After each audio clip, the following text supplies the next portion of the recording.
Did you know that Siberia, the land where Stalin used to send his political prisoners to the gulags, actually used to be Muslim?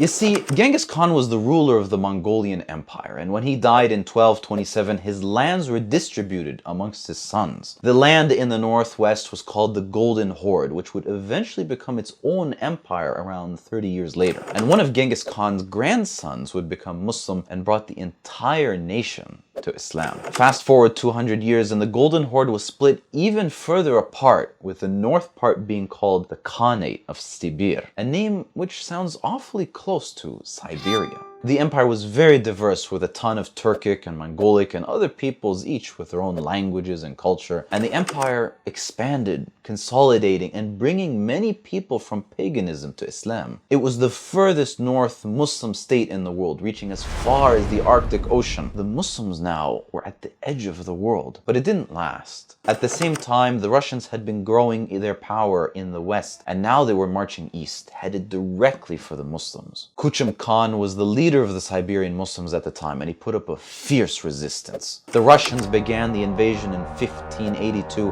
and captured the Siberian capital, Kashluk. Kuchum and his army retreated, regrouping and resupplying, and 4 years later, Kuchum managed to retake the old capital, which had been completely destroyed by them. Kuchum continued to fight the Russians for the next 12 years, but it was a slow, grinding war, and Kuchum was losing men and territory year by year, until eventually the Russians took over the entire Khanate in 1598. An ambassador was sent on Kuchum's behalf to negotiate with the Russians, and the Russians offered Kuchum wealth and a mansion if he surrendered. Kuchum replied, saying he was now an old man, deaf and blind, and had no money to support himself, but he had not surrendered before, and he would never surrender now. This was the last contact he had with the Russians, and he died not long after. The Russians continued their expansion east until they reached the Pacific Ocean. And while Siberia has been part of Russia for the last 500 years, many of the people who live there are still Muslim to this day, such as the Tatars and the Bashkirs and the Kazakhs.